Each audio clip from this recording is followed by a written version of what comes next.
want to do is take this battery, which I've already hitched up to 12 volt, right?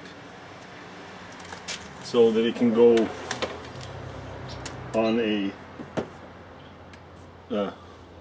charger and that. But my other drill didn't go high speed, so I want to mount this on this here somehow. So what I'm thinking of doing is taking this Roby drill and clamping it here and clamping it here up by the switch somewhere, right? And having this little sponge just to level it a bit, but clamping it down like that. And it's going to go to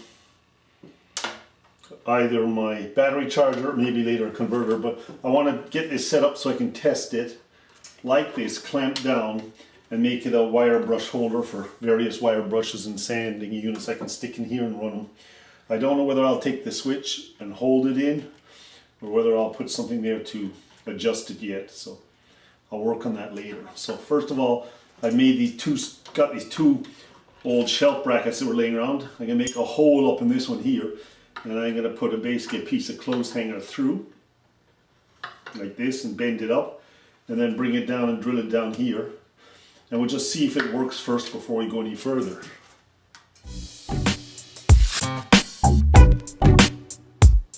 I'm going to put a screw down here and bring this down so it's really tight, and then I'm going to do this side and make a clamp there first. I want the gear shifter to be over the edge so I can twist that to change the torque.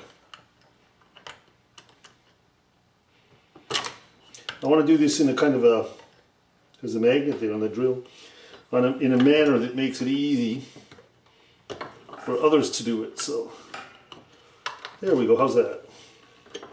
Looks pretty straight.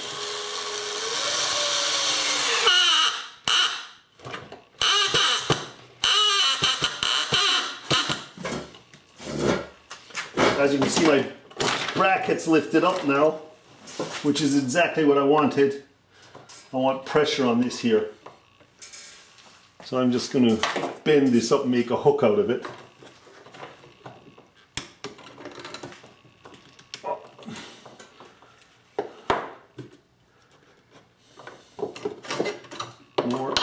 More. Right. See how that does. Other way around, Willy. And then it goes in that edge there and goes down like that. That's pretty solid.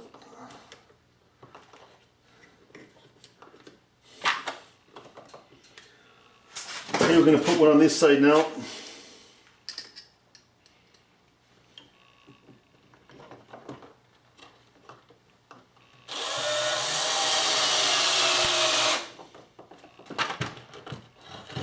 Unless I have them going through the board, which I'll have to cut off afterwards.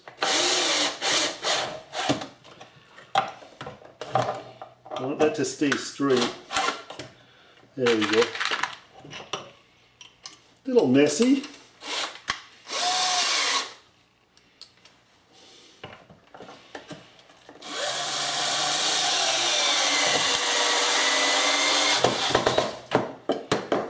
So I'm thinking of putting my second bracket here now and strapping it across this here, so this becomes locked in, and I don't think the drill will go anywhere anymore after that. Maybe up in here in the corner. It'd be very hard for the drill to move. So let's try that. So I put the T-hair and put this clamp on and screwed. Put a clamp on and screwed. I've also made a saw mark in here and then across the drill a bit to hold it in place. And it's pretty solid, so there we go. It's getting there. I might put epoxy on this later on, but at the moment, this is all I want to do and test it first. Yeah, I'm going to clamp it to the table here and we're going to do a test run.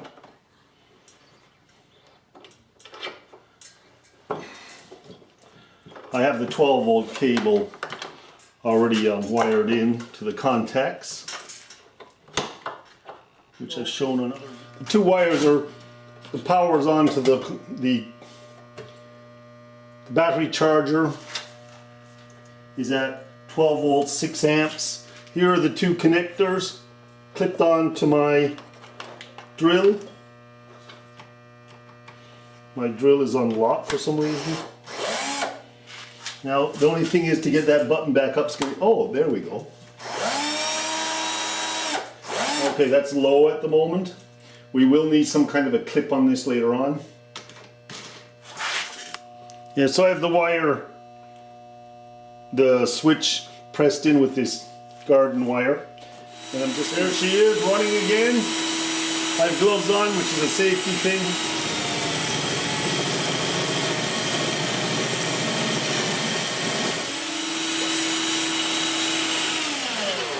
Now all we really have to do is either wire this up full on all the time and put a switch somewhere else in the power line. We'll see how we're going to do that. But there she is, she's working great. She's not going anywhere. So there's the 12-volt wire brush with the faster drill. This only took me maybe an hour and a half to put up and make work on this board. Pretty solid. You can epoxy this down if you want it so that it never moves. So we can get the reverse button under here, which is nice. It's a little hard. Oh, I don't think it works with the switch in, so we'll have to change that a bit. But I don't need it really. So I'll most likely either hot wire the switch through or do something here to make this better so that it improves. And I would like the switch to be outside on top here or something, like just a toggle switch or something, and not this. So that you switch on or you switch off, right? But simple, homemade, battery charger, 12 volt, 6 amp, and this goes to it, and away you go. Is there any other way of powering up your 12 volt drill via AC, and that is to use a TV adapter? This is an adapter, and it says on the back 12 VDC 5 amp, so it's 1 amp less than the battery charger. But what's nice is it's nice and quiet. Now, as you can see, I've got the different connection here, so I've just pushed the wire down the center, the red, it has to be the live wire down the center, and then I just clamp this wire, let's get it away from this wire to the side there, and it'll run. There she is. I'm very happy to use that adapter instead, and that's peace and quiet. Most likely you can put a switch up in there and hot wire this switch. I bought these connectors online a while back for this purpose, so I could use other tools. So I've just connected that up to the wire, and here's the other side, the converter adapter, and when you put them together, the drill goes, see? So that's a good start, instead of trying to switch off and on, right? I have that wedged at the moment, but we'll work on that. So there you go.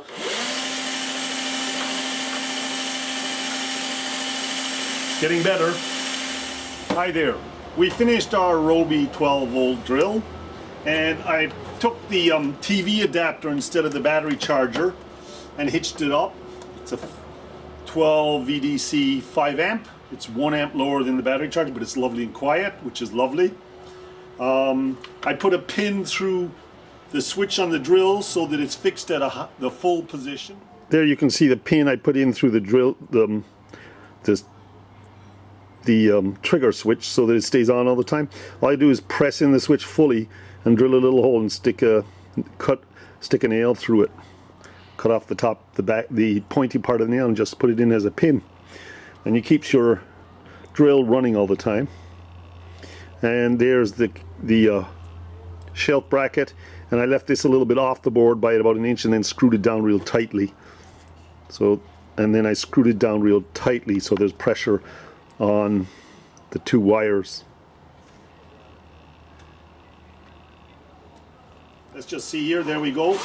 There she's running, and I've got an old vintage brake I'm polishing. wearing gloves and glasses.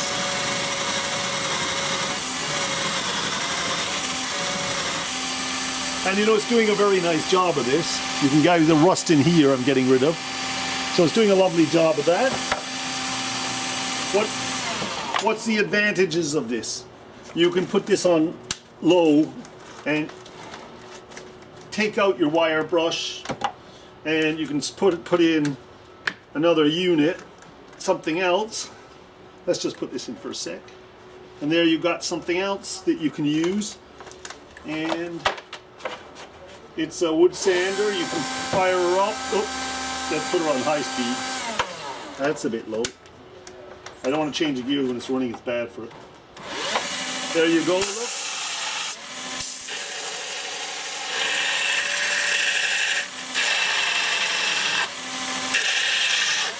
The 12 volt adds a little bit more struggle in the 18 volt. So there you go, you have that, you have the 12. It struggles a little bit more than the 18 volt, but you know, in some ways it's safer. So you can put, you know, this wire brush in here. You put sanders in, all the different sander types, see, and you just put them in your chuck. So what other advantages do you have is, I have a drill here that's wired up. I can just take the same adapters, pull it out of there and switch over to a drill,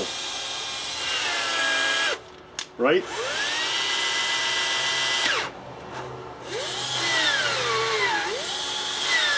It's not fantastic power because the amps are low, but it'll do most drilling. So there you go. So you can switch from this right over and switch back onto this again.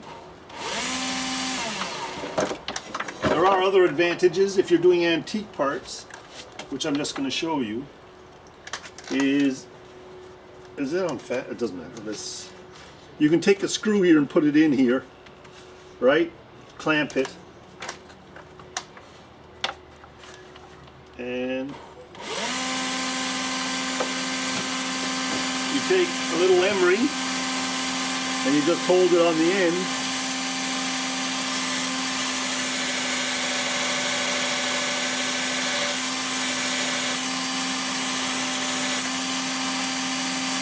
And you get a new screw look. So you can take the rust off your screws that way as well, see? So it has a lot of advantages having a chuck. So you can interchange. It's, you know, clamped onto the table at the moment. The whole table's moving a bit because it's plastic, but it's pretty solid. May epoxy this in later, this drill part here. Epoxy this in and epoxy this in so it doesn't move at all. But at the moment it's working fine, and I will test it out for a while and see how I feel about it. And I can always switch over to my drill if I want to. So there's the advantage. If you have an older 18 volts and you go 20 amps, you're going to have a bit more power in your drills, a little bit more performance. So anyways, that's about it. Hope you enjoyed watching this. And so this, you can actually most likely get a 12 volt, you know, electric saw and put it in this as well. But you might want to go to and buy one of the LED boxes that have more amperage, like 15-20 amps, and you put these units on, they'll work great. I may buy one soon, so we'll test it out on YouTube. So there you go. So there you have the table unit, and there's the piece I've inserted. You can buy them online too, to plug into the back of the battery holder, so that you can change from the table unit to drill.